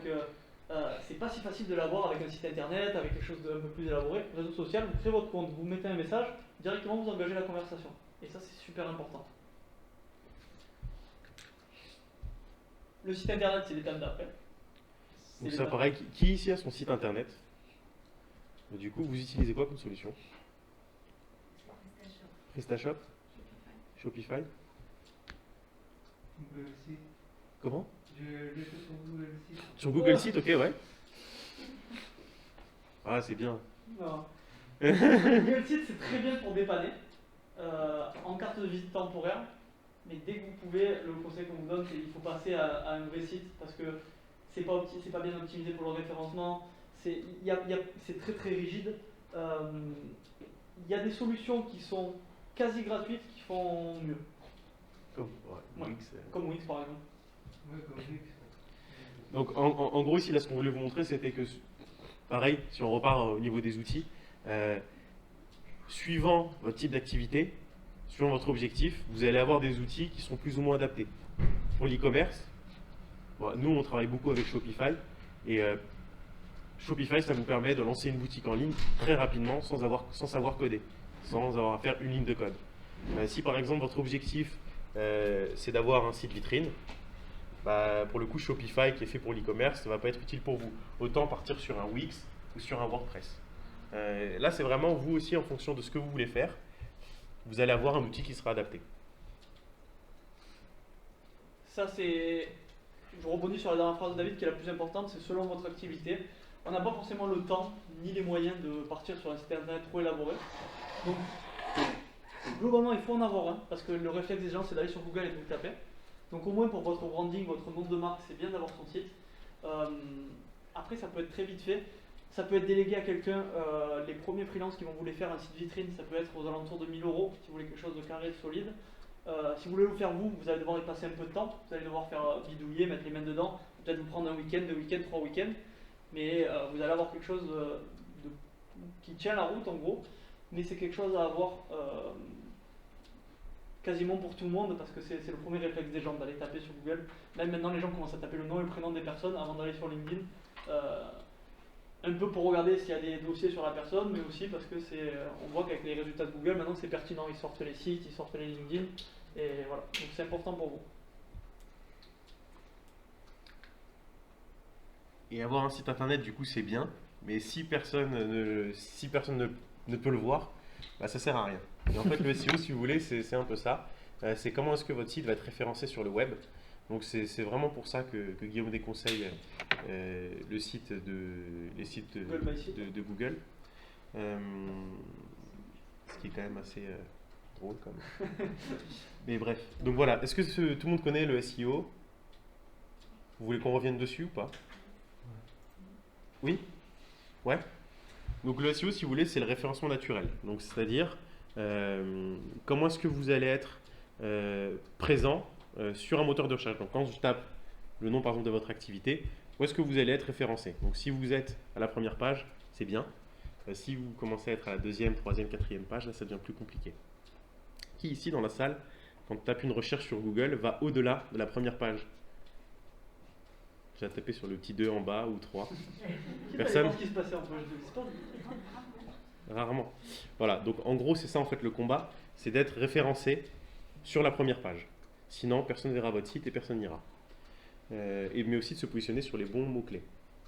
Donc en gros le référencement c'est un peu tout ça. C'est complexe quand même, hein. C'est quelque chose, c'est... Qu'est-ce qui se passe en fait derrière? C'est les petits robots de Google, ils vont analyser votre site, pour faire simple. Ils vont regarder un petit peu l'information qu'il y a dedans, comment est-ce qu'elle est pertinente, etc. Et puis ils vont vous classer sur le moteur de recherche selon certains mots-clés. En gros, c'est juste ça. Comme ça, quand la personne tape ce mot-clé-là, elle va avoir les résultats de recherche et puis votre site peut être dedans parce qu'il répond à la problématique qu'elle recherche. Aujourd'hui, en fait, ce qu'il faut savoir, c'est que on a tendance, par rapport à avant, à vachement, nous, en tant qu'utilisateurs, de se remettre en question. C'est-à-dire que quand on tape une recherche et qu'on ne trouve pas directement dans les 4-5 premiers la réponse, on va retaper, on va reformuler. Est-ce que ça vous parle, ça? Est-ce que vous le faites? On va reformuler, se dire putain, j'ai mal tapé. Donc on va reformuler pour essayer de retrouver. Mais personne, enfin en tout cas très peu de personnes vont en page 2, 3. Donc c'est pour ça que ça c'est un gros combat d'être bien référencé sur les moteurs de recherche. Ça, si vous voulez plus d'infos, n'hésitez pas à aller sur le site des ateliers numériques. Il y a plein d'introductions au SEO.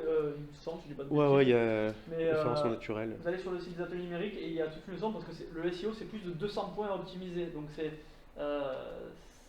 vraiment pas simple. C'est peut-être une des solutions pour revenir du trafic qui est la plus compliquée, mais elle est nécessaire. Parce que sans ça, votre site il est visible nulle part. Donc il y a quelques bonnes pratiques à respecter, comme celles qu'on va vous présenter là, qui permettent d'avoir au moins son nom de marque en première page, c'est-à-dire quand on tape entreprise Dupont, que vous soyez en première page sur Dupont. Comme l'a dit David, c'est basé sur des mots-clés. Concrètement, qu'est-ce qu'on en fait de ces mots-clés? Le mot-clé, ça peut être le nom de votre entreprise, ça peut être ce que vous vendez, ça peut être votre offre. Il va falloir le placer, ce mot, dans des endroits clés de votre page, sur chaque page de votre site. Ça, c'est ce qui sort quand on tape une recherche sur Google. On tape livraison de fleurs, par exemple, à Paris. Il va nous sortir des annonces comme ça. C'est ce qu'on appelle, alors là c'est la partie un peu technique, un peu chiante, c'est la balise title. C'est dans le code. En fait, dans le code de votre site ou dans des champs spéciaux sur WordPress, Wix, où on peut renseigner le titre de la page. C'est des champs qu'il faut remplir pour décrire le contenu de la page. Qui est perdu là? Personne? Vous pouvez y aller. Je comprends pourquoi sur Google Site. Ouais, on peut pas le faire ça, non, sur Google Ouais, Site. on peut pas le faire. Ouais, voilà, typiquement c'est le... Ouais.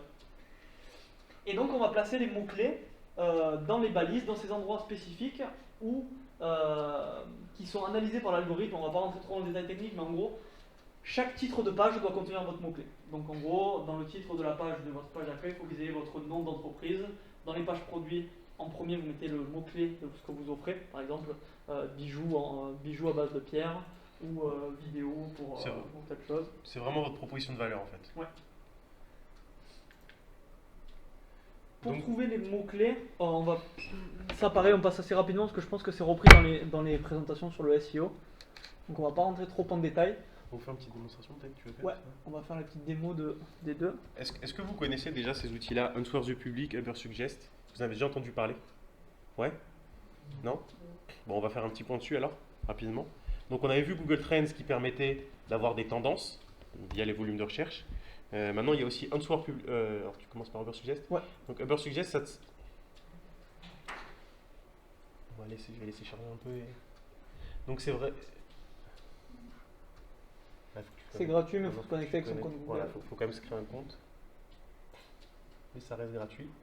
Donc là, c'est vraiment, vous allez connaître vraiment la volumétrie de recherche. Donc là, c'est plus des tendances, c'est la volumétrie. Donc sur un mot-clé, quand vous allez vous positionner, il faut trouver des mots-clés qui sont très recherchés sur Google et des mots-clés un peu plus spécifiques. Donc ça vous permet d'avoir ces informations-là. De savoir aussi, si jamais vous positionnez en payant, combien ça vous coûterait. C'est le fameux CPC là, 35 centimes. Si vous positionnez sur Google sur le mot-clé quadricoptère en publicité payante, ça va vous coûter à peu près 35 centimes le clic, je l'estime. Et là où c'est super intéressant, c'est surtout que ça vous donne des synonymes en fait. Si le bonhomme dont parlait David tout à l'heure, il avait tapé quadricoptère, il était venu utiliser cet outil, il aurait peut-être vu, ah, quadricoptère drone, c'est peut-être une piste. Donc il voit que là, un quadricoptère, c'est 320 requêtes mensuelles en moyenne. C'est rien. Ce qui est absolument C'est surtout qu'en le comparant avec drone, il aurait vu que c'était 110 000 recherches. Et que là, c'est pas du tout le même potentiel. Et que les gens, ça veut dire quoi? Ça veut dire qu'ils tapent drone, ils tapent pas quadricoptère. Entre 110 000 recherches par mois et 320 requêtes par mois, il y a beaucoup plus de marché là-dessus. Alors que c'est le même produit. C'est juste la façon dont on parlait. C'est encore une fois, ça rejoint ce qu'on disait avec comprendre à qui on parle. Donc ça, c'est le premier petit outil qui vous permet pour trouver des mots-clés. Mais encore une fois, ça, si vous n'êtes pas intéressé au SEO pour l'instant, c'est pas ce qui vous servira le plus.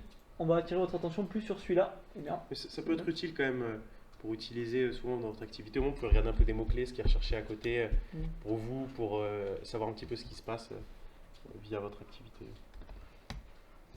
Alors, on est au Zimbabwe. Pas du tout. C'est tout en haut. Voilà. Donc attention à bien le mettre en français celui-ci.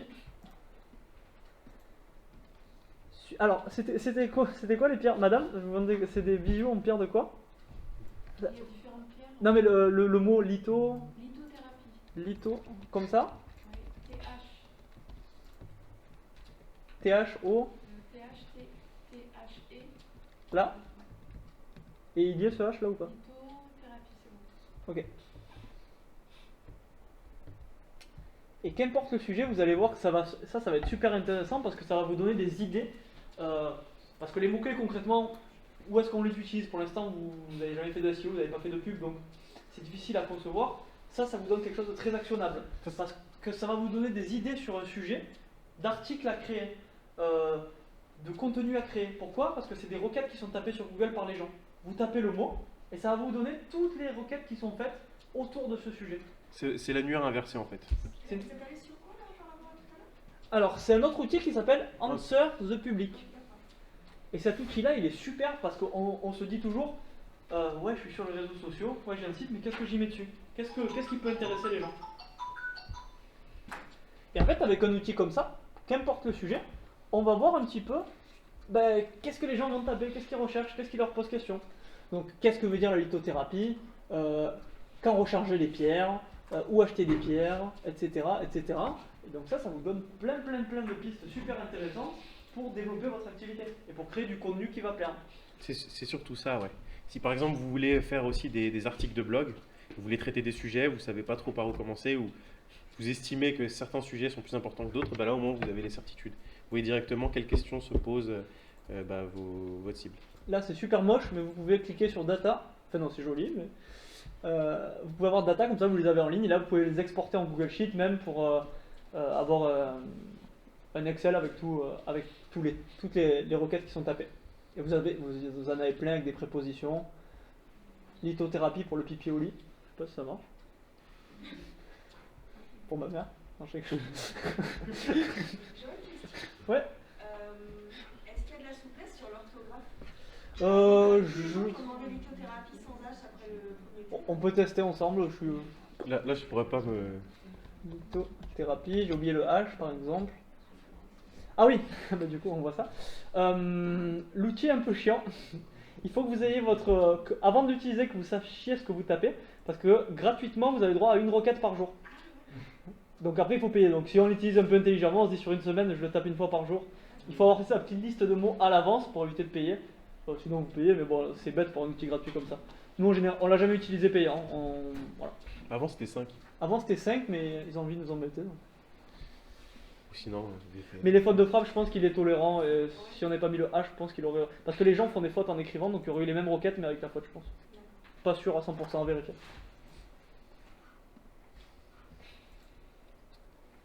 Donc là, c'était pour choisir les bons mots-clés. Ça, pareil, rapidement, c'est une solution que vous avez, gardez-la en tête. On va pas rentrer dans le fonctionnement ni comment techniquement ça marche. Mais on a la solution de faire du gratuit, donc d'optimiser son site pour qu'il apparaisse dans les premières places. Mais on a la solution de payer aussi. Payer pour que, quand on va vous faire un exemple, c'est la même chose que le gratuit, sauf que c'est payant et que c'est instantané. C'est-à-dire que vous achetez certains mots-clés, il y a la régie publicitaire de Google, vous les achetez. Et donc c'est un système d'enchères et vous allez être positionné directement dans les 3-4 premiers encarts. Si tu mets chaussures. Chaussures. Du coup, ça revient cher. En fait, tout dépend. En fait, encore une fois, là, c'est une histoire de... Il faut mesurer aussi votre retour sur investissement. Vous avez toutes les données. Donc, c'est... En gros, c'est facturé. Comment ça fonctionne? C'est facturé soit au clic, soit à l'impression. Donc, vous allez payer chaque fois qu'on clique sur votre annonce ou chaque fois que 1000 personnes l'ont vue. Une annonce, je vais essayer de vous en montrer. Et en gros, pour répondre à la question, c'est entre le clic, il va aller entre 10 centimes le clic, et pour les plus concurrentiels, jusqu'à 3-4 euros le clic. Et vraiment, si on va sur des secteurs d'activité très concurrentiels, comme la serrurerie, les agences web, des choses. La serrurerie à Paris, ça peut monter jusqu'à 200 euros le clic. Donc, mais ça, c'est des secteurs d'activité très concurrentiels. Sur d'autres, on va essayer de vous montrer. Chaussures, ça n'a pas marché. C'est vraiment efficace. Ah ouais. En fait, voilà, le référencement naturel, ça va être un travail de longue traîne. Donc c'est vraiment au quotidien, ça va mettre 1 an, 2 ans, à partir de 6 mois, quoi. Et alors que là, c'est vraiment de l'instantané. Vous achetez le mot-clé, vous définissez votre budget, et là, vous allez être référencé directement en haut. Donc pas toute la journée, parce que selon votre budget, forcément, il va se dépenser plus ou moins vite. Mais en tout cas, vous avez la main sur le budget, et après, vous êtes en première position. Question?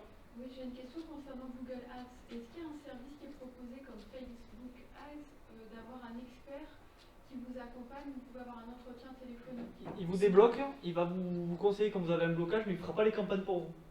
Oui, c'est pas le faire à ma place, c'est-à-dire c'est un accompagnement où tous les mois, par exemple, moi j'ai des campagnes Facebook Ads et Google Ads.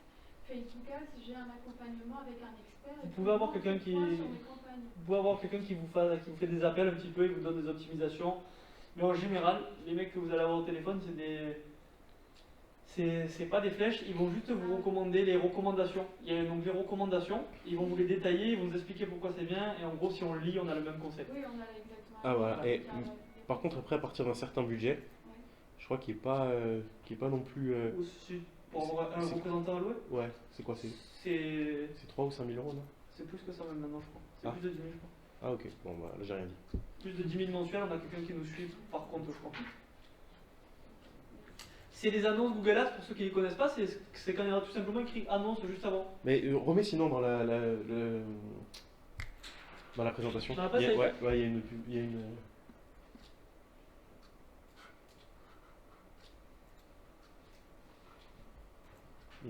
Voilà, c'est là.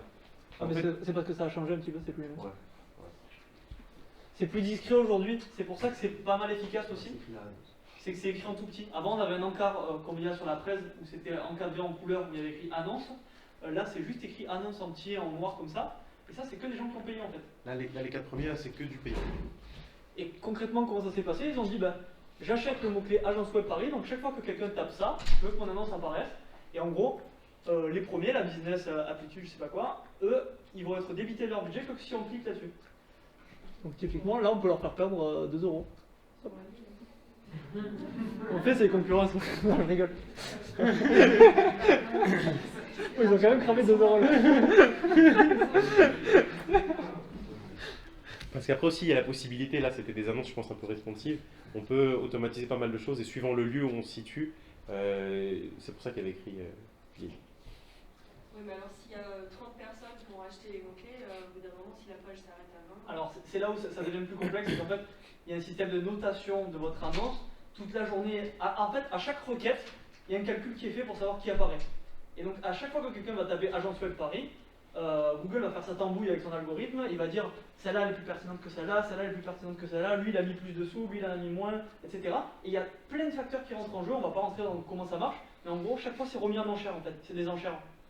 Et à chaque recherche, c'est re-challengé, et on peut être sûr, peu importe combien on met, peu importe ce qu'on tape, on apparaît à un moment donné dans la journée. Il y a tellement de recherches qu'à la fin de journée, on arrive à dépenser son budget.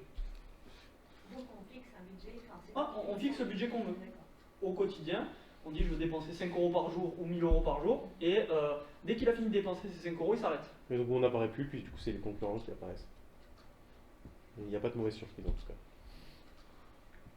Google My Business, c'est une autre solution encore. Donc si on résume jusqu'à présent, on a parlé des réseaux sociaux, on a parlé du site internet, on a parlé du SEO. Ouais. Donc en gros le site internet, comment on le faisait arriver premier. On a vu qu'on pouvait aussi être premier en payant, donc ça fait déjà 4 solutions pour se faire voir. La 5e, c'est Google My Business. Ça c'est clair pour tout le monde, Google My Business. Vous avez une page Google My Business, oui. Donc, pas besoin de. Il y a la petite image, chaque fois que j'avais montré, mais Google My Business, en fait, c'est un service qui est totalement gratuit et qui s'adapte à toutes les entreprises, conseils, produits, tout ce qu'on veut. Ça permet d'avoir la petite fiche comme ça dans Google Maps déjà. Et même si on n'a pas de point physique, si on fait de la prestation de conseil et qu'on est un peu partout et nulle part à la fois, on peut l'avoir. Ça permet d'avoir les informations accessibles super rapidement quand on tape votre nom de marque. On tape votre entreprise, votre boutique, on tape votre restaurant. Les restaurants utilisent beaucoup ça parce qu'en plus on peut laisser des avis. Et ça arrive à tout le monde de taper, rien que pour aller voir les horaires de l'établissement, s'il est ouvert ou pas, quelle heure est-ce qu'il ferme, pour voir un peu les avis, voir les photos aussi des personnes qui sont allées dans le restaurant. Donc c'est vraiment une fiche, c'est entièrement gratuit, c'est une visibilité aussi de premier choix puisque vous apparaissez en fait, tout à l'heure quand on a vu les résultats de recherche, on a toute la liste à gauche. Et en fait, Google My Business, vous venez à droite directement. Vous avez un grand encart dédié pour vous. Et donc, c'est une visibilité vraiment de premier choix. Il n'y a que vous là-bas, sauf si vraiment c'est un nom un peu... C'est gratuit, complètement. Donc ça, c'est si vous ne l'avez pas fait, faites-le. Ce soir, pas de Netflix. Vous mettez devant Google My Business et vous remplissez votre petite fiche. Ça prend 10 minutes à remplir. Et franchement, c'est... Alors, on travaille bien et on essaie d'avoir des bons avis. On ne peut pas supprimer les avis, on ne peut pas les modifier. Il faut assumer. Donc il faut bien travailler. On peut les signaler s'il y a de l'insulte, s'il y a des trucs indésirables, voilà. Mais les mauvais commentaires, ils sont mauvais. L'attitude à avoir, c'est toujours répondre. Et c'est... Ouais, et les bons, les mauvais d'ailleurs. Il faut pas se braquer, ouais. Il faut répondre, et quand on répond, un mauvais commentaire, on répond pas au commentaire directement de la personne. De toute façon, elle est perdue, elle est pas contente, elle a laissé son mauvais commentaire, mais on répond en pensant au client d'après, qui va le lire. C'est-à-dire en remettant du contexte, en allant réexpliquer un petit peu pourquoi ça s'est pas fait comme ça, en s'excusant. Et en général, on peut tourner très facilement des mauvais avis en bon avis au final. Comme Airbnb, exactement. Et tous les services où on peut avoir du commentaire, c'est exactement ça. Est-ce que c'est clair pour vous sur ce socle en fait à avoir de visibilité? Est-ce que c'est clair pour vous? L'idée, c'est pas forcément d'être partout tout de suite. Prenez celui qui est le plus intéressant pour vous, le plus intelligent par rapport à votre contexte, et faites-le bien. Vous allez faire si vous avez besoin d'un site, faites-le bien, et après vous passez à Google My Business, vous faites bien, etc. Partez pas dans tous les sens à créer un compte à droite, un compte à gauche, etc. C'est beaucoup moins efficace d'expérience. Donc, si on reboucle, on a vu que le digital c'est super important, on a vu qu'il y avait des outils pour préparer son étude de marché, pour préparer le persona pour savoir à qui on va parler, on a vu des outils pour être visible, et maintenant on va voir la suite des choses. On a mis des actions en place, on a fait un site, on a fait des campagnes Google Ads, on a mis des messages sur les réseaux sociaux. L'étape d'après, c'est de mesurer si ça a marché ou pas. Et c'est là qu'on a le fameux Analytics. Et c'est là qu'Analytics intervient. L'idée, c'est que ça, encore une fois, et on ne fonctionne que par boucle itérative, c'est-à-dire qu'on répète le même process à chaque fois sur le web, c'est toujours pareil. On va mettre en place des actions, on va les réfléchir, on les met en place, et après, on mesure ce qu'elles ont donné, on analyse les résultats, et on prend des conclusions pour ce qui va se passer par la suite. Il y a toujours 3 choix possibles. On arrête, on continue ou on modifie. Vous avez fait des campagnes Google Ads, vous avez dépensé 500 €, vous mesurez, ok, ça m'a rapporté tant de clics, ça m'a coûté tant par clic, ça m'a ramené 300 personnes sur le site, j'ai eu 0 demande de devis. Donc, point positif, ça m'a ramené 300 personnes, point négatif, j'ai eu 0 demande de devis. Donc là, il y a 2 options. Soit j'arrête parce que je juge déjà que c'est pas rentable, soit je modifie, c'est-à-dire je vais optimiser mes campagnes, je vais changer mon site, et je vais retenter. Et on relance la boucle comme ça. Et on va faire ça à chaque action, chaque action, chaque action, chaque action. Message LinkedIn, c'est pareil. Vous mettez un post en espérant avoir des réponses, des commentaires, avoir de l'activité. Vous mettez votre post et vous avez 3 likes, celui de votre grand-mère et celui de votre cousine. Bah, ça n'a pas marché. C'est que le post il n'était pas bon, vous l'avez posté à la mauvaise heure, vous avez pris le mauvais ton, vous avez raconté quelque chose qui n'intéressait pas les gens. On vous a dit, alors, soit vous arrêtez parce que vous dites, bah, c'est vraiment pas pour moi, soit vous êtes convaincu que pour votre activité ça marche, vous analysez les résultats, c'est un flop, vous changez complètement de stratégie. Et ça, il faut le faire à chaque fois. Là, ce qui est intéressant vraiment avec le digital, c'est que vous avez la possibilité d'aller vraiment avoir des données et avoir une espèce de suivi de tout ce qui s'est passé tout au long de votre tunnel. C'est-à-dire que si jamais vous lancez, Madame parlait tout à l'heure de la publicité sur Facebook, si jamais vous lancez de la publicité sur Facebook, bah, vous allez avoir des informations hyper importantes sur vos publicités, c'est-à-dire que vous allez avoir bien sûr le nombre de ventes, mais vous allez aussi avoir tout ce qu'il y a en intermédiaire, c'est-à-dire que vous allez avoir le nombre de personnes qui sont venues sur votre site, le nombre de personnes qui ont ajouté au panier, le nombre de personnes qui ont commencé à rentrer leur information carte bleue, le nombre de personnes qui ont procédé vraiment au paiement et le nombre de personnes qui ont acheté du coup. Et en fait, tout ça en décomposant, vous allez pouvoir, en l'analysant et en regardant, vous poser les bonnes questions. Vous dire, ben voilà, là j'ai tant de pourcents de personnes qui ont ajouté au panier. Et après qu'elles aient ajouté au panier, j'ai tant de pourcents de personnes qui ont acheté. Et si jamais l'écart il est trop élevé, on peut se dire c'est qu'il y a un point bloquant à ce niveau-là. Si par exemple, une chose toute bête, on a très peu de ventes et qu'on a, par exemple, je donne un exemple comme ça, très peu d'ajouts au panier, ça veut dire que quand même la publicité a plutôt bien marché puisque les gens sont venus, mais après derrière ils n'ajoutent pas. S'ils n'ajoutent pas, ça peut être dû à plusieurs raisons. La première, ça peut être parce que la cible n'est pas bonne. Au final, ils sont déçus du produit. Ça peut être aussi parce que le prix peut-être est trop élevé. Ça peut être parce que la fiche produit est pas assez, donne pas assez envie. En fait, ça peut être à cause de ça. Et du coup, à ce moment-là, bah, on aura un impact, pas forcément sur la publicité Facebook en soi, puisque les gens sont venus sur le site, et c'est le site là qui est bloquant. Vous voyez ce que je veux dire? Et en fait, c'est ça qui est hyper intéressant, c'est que vous pouvez avoir cette vision-là, de toujours se poser la question, où est-ce que ça a bloqué et pourquoi? Et pas tout remettre en question non plus, remettre les bonnes choses en question. On va vous montrer un outil en particulier, c'est le plus important à avoir sur n'importe quel site. Si vous avez un site internet, il faut l'avoir. Pourquoi? Parce que c'est gratuit et ça vous donne des informations sur le trafic de votre site. Vous allez pouvoir connaître plusieurs choses. Vous allez pouvoir déjà connaître combien de personnes viennent sur votre site, combien sont des nouveaux visiteurs, combien sont des personnes qui sont déjà venues sur votre site. Vous allez pouvoir avoir des données démographiques. Est-ce que c'est des hommes, des femmes? Est-ce que c'est des jeunes? Des 25-30 ans, etc. C'est par tranche d'âge. Vous allez pouvoir connaître les villes originaires du trafic, le pays, les langues. Vous allez pouvoir connaître les navigateurs. Est-ce que ça vient plutôt de Mac ou plutôt de Windows? Ça va vous donner plein d'infos sur votre trafic. Et donc pour renforcer votre persona, pour avoir plus d'idées sur les actions à mettre en place par la suite, ça va vous donner des infos super importantes sur les sources de trafic aussi. D'où est-ce que vient mon trafic? C'est super, j'ai 3000 personnes par mois sur mon site, mais il vient d'où? En fait, cet outil va vous le dire. Il va vous dire ça vient des réseaux sociaux, ça vient des publicités payantes, ça vient de votre emailing, et tout ça gratuitement. Donc on peut vous montrer très rapidement l'outil. Et pareil, comme disait Guillaume tout à l'heure, savoir aussi quel appareil utilisent nos clients, c'est hyper important. Parce que souvent, quand on fait notre site internet, surtout si on le fait nous-mêmes, on le fait depuis notre ordinateur et on le fait en vision ordinateur. Et on oublie de voir comment est-ce qu'il rend sur un mobile. Sauf que si jamais 90% des personnes viennent depuis leur téléphone, bah, ils n'auront pas le même rendu que ce que vous voyez dans votre ordinateur. Donc à ce moment-là, c'est important de penser votre site internet en mobile, tout simplement. Quand vous analysez... Ouais. Ouais, pardon, j'ai une question. C'est quand même pas toujours possible d'identifier la personne qui consulte, admettons un ordinateur de famille. On ne connaît pas la personne. Âge, En fait, on ne connaît pas la personne en particulier. on connaît le profil. On connaît le profil. Et quand c'est un ordinateur... Il y a des grosses sources d'erreurs quand même. Il y a des sources d'erreurs. Une famille de 4-5 personnes. Alors, c'est de plus en plus rare déjà que dans les foyers, il y ait un ordi où tout le monde aille. Ouais. Ça, c'est le premier point. Et forcément, ça contribue à l'erreur.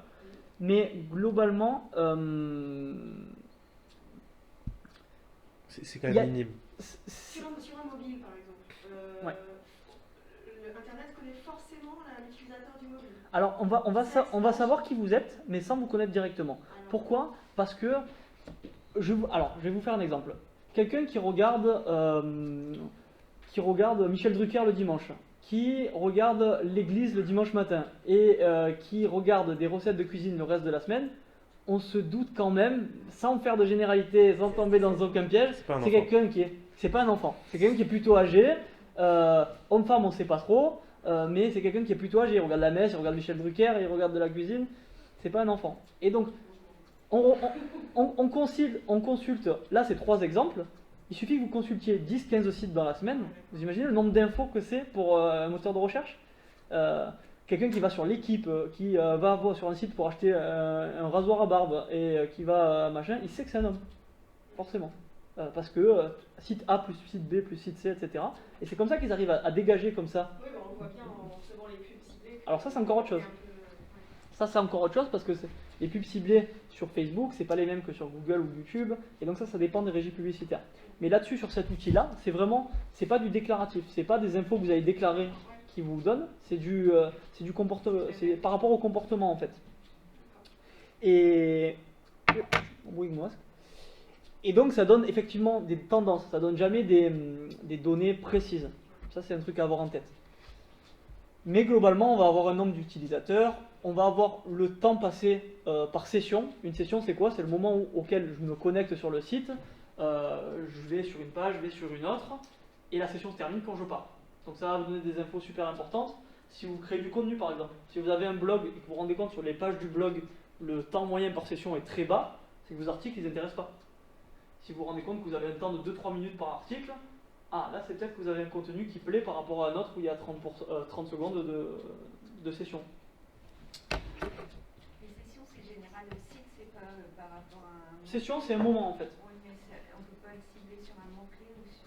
Non, là c'est par rapport à un temps de connexion. Donc on peut le voir par page, on peut le voir au global, mais c'est pas par rapport à un mot.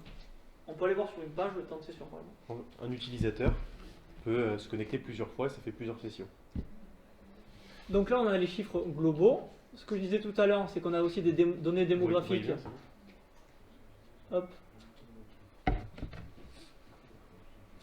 Entre les hommes, les femmes, les tranches d'âge, et ça souvent, ça donne des infos qui sont parfois surprenantes.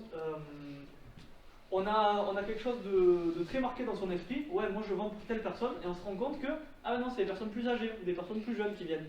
Et c'est peut-être qu'il y a un marché, ou alors que je communique au mauvais endroit, et du coup je ramène la mauvaise cible, et c'est pour ça que je ne vends pas assez. Donc ça c'est très important d'y jeter un œil de temps en temps. Quand on y va, c'est qu'on a une idée de ce qu'on cherche. On n'y va pas pour faire... Parce qu'au début, on a trop envie d'y aller pour faire joujou et dire ah, je vais aller voir un peu mes stats, je vais aller voir un peu si c'est des hommes, des femmes. On regarde tout, mais au final, on n'en tire aucune information utile. Donc, quand on y va, c'est qu'on s'est posé la question déjà. On se dit, bah, je communique sur Facebook, je vais aller voir un peu ce que ça me ramène comme trafic. Je vais aller voir l'âge, je vais aller voir d'où ça vient. J'ai fait une pub géolocalisée sur Marseille, donc je m'attends à avoir plus de monde sur Marseille. Donc, je vais aller voir effectivement si mon trafic vient plus ou moins de Marseille. Parce que ça, on peut le voir dans les données géographiques. Ça fait une petite transition. Donc vous avez par pays le trafic, par ville. Donc là, la France, Paris, Marseille, Lyon, etc. etc. Ça, on peut le voir que pour son site ou on Pour peut son site. espionner les sites des autres? Alors voilà, ça c'est un outil qui s'utilise avec son site. Parce que c'est un bout de code qu'on met sur son site et qui ne récupère que nos infos. C'est pour ça que quand je disais pour l'étude de marché, ça marche pas trop parce que c'est que pour nous. Et ça pareil, ça c'est quelque chose que souvent on oublie de mettre en place, mais qui est hyper important. Parce que ces données-là, si jamais vous les récoltez pas dès le début, bah, c'est des données que vous perdez, ou voilà, vous savez pas. Et si vous voulez, en fait, on apparente ça un petit peu à une boutique. Quand on compare souvent une boutique physique. Quand on a une boutique physique, bah, le commerçant qui est dedans, qu'est-ce qu'il fait lui? Il regarde quand même, il voit ce qui se passe dans sa boutique, il est dedans physiquement. Donc il va voir les personnes qui rentrent, les personnes qui sortent. Donc il sait en fait inconsciemment, il sait qui est sa cible. Il connaît un peu ses clients. Il voit où est-ce qu'il va regarder. Quelle étagère va être vachement aimée par les gens. Dès qu'ils rentrent, ils vont dire ah bah ils vont regarder là. Il sait quels produits ils vont toucher. Tout ça en fait il le sait parce qu'il est dedans. Quand vous avez un site internet, tout ça vous le savez pas en fait. Vous naviguez à l'aveugle. Et si jamais vous n'avez pas cet outil-là qui est installé, bah, en fait c'est comme si vous gérez votre boutique, mais avec les yeux fermés, sans savoir ce qui se passe dedans, sans savoir quelle page va être visitée, par qui, sans savoir combien de temps est-ce que les gens restent dans votre boutique. Et tout ça, en fait, c'est hyper important du coup de suivre un petit peu ces données-là. Attention quand vous faites de l'analyse de données aux dates toujours, parce que des fois, il y a des gens qui nous appellent, ouais, je comprends pas, j'ai plus de trafic sur mon site, mais c'est parce qu'ils regardent la journée où il est 8h du matin, il n'y a personne. Donc attention toujours à la date. Ça vous donne, comme je vous ai dit, les sources de trafic. Là, c'est rigolo parce qu'on voit qu'il y a 5 personnes qui sont venues sur notre site par notre signature email. Parce qu'on a mis l'adresse de notre site dans la signature de notre email. Et donc ça nous fait remonter ce genre d'infos. Au niveau des comportements, vous allez voir des choses intéressantes au niveau des pages d'entrée sur votre site, pages de sortie, savoir par où arrivent les gens. Est-ce qu'ils arrivent par la page d'accueil ou est-ce qu'ils arrivent par un article de blog? Et du coup, c'est intéressant de mettre un lien sur cet article pour envoyer sur votre page d'accueil. Donc voilà, ça vous donne des infos de ce type-là. Et la plus importante, les conversions. Parce que quand vous avez un site, comme on l'a dit tout à l'heure, il faut un objectif. Et que ce soit un formulaire rempli, une vente ou une autre finalité, il faut toujours que vous ayez un objectif. Et là, vous allez pouvoir le mesurer. Ça peut être un appel, ça peut être cliquer sur l'adresse pour après que les GPS vous amènent directement dans le lieu. Nous, typiquement, ça se paramètre. Hein, c'est pas des choses qui sont... le suivi de base est fait tout seul dès qu'on a mis le code. Nous, notre objectif, c'est les gens qui vont sur la page contact et merci. Si on regarde sur la période, on a eu un lead là sur la période, ça nous le mesure comme ça. Et donc c'est comme ça que vous allez mesurer si vous mettez en place des actions. Vous allez voir, j'ai eu 10 000 personnes, j'ai eu 2 leads, ou 3 leads, ou 10 leads, ou 100 leads. Et vous allez pouvoir le mesurer votre rentabilité derrière. Est-ce que j'ai payé 1000 € et du coup j'ai 3 leads? Du coup ça me fait un lead à 300 €, 300, je n'ai pas pris le calcul plus simple, mais voilà. Est-ce que c'est clair pour vous Google Analytics? En termes de mesure de données, si on doit commencer, il faut commencer par celui-là. Comment Alors SEMrush SEMrush, aussi. SEMrush c'est plus. c'est pour la concurrence ouais, plutôt. c'est plus pour la concurrence, c'est pas fait pour le site. La question était posée tout à l'heure. SEMrush, c'est un outil qui permet d'aller voir les sources de trafic des concurrents, voir les mots-clés sur lesquels ils sont positionnés, tout ça. SEMrush. SEMRUSH.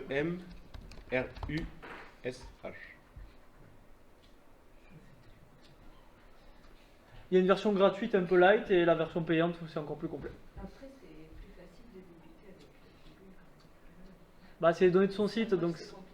Le Google Trends.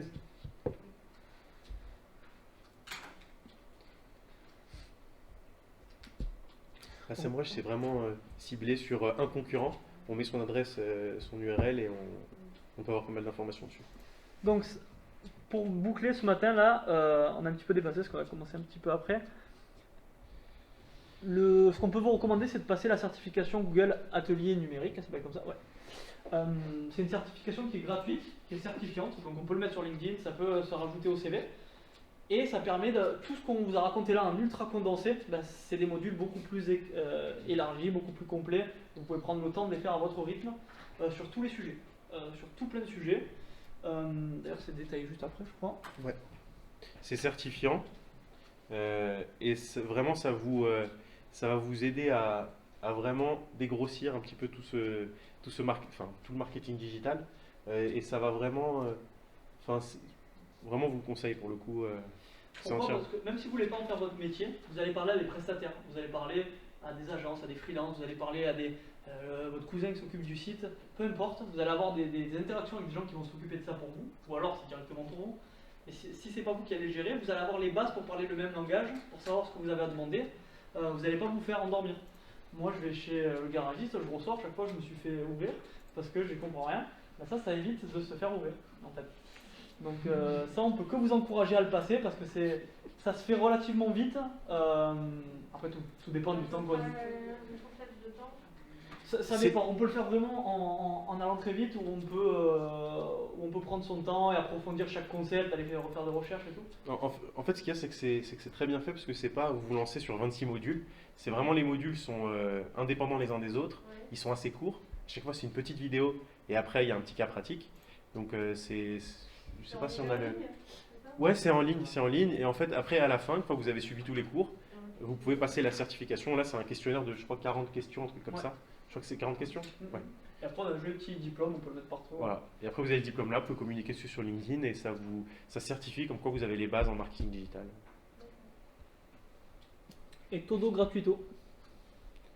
C'est gratuit. Et on est obligé de tous les faire, les modules, ou on peut faire que ceux qui nous intéressent? Pour la certif, les questions sont sur toutes. Mais après, vous pouvez faire ceux qui vous intéressent. Après, si vous en fichez de la certif, là, c'est vous pour le coup, selon vos besoins. Mais c'est bien quand même d'avoir le panel du champ des possibles.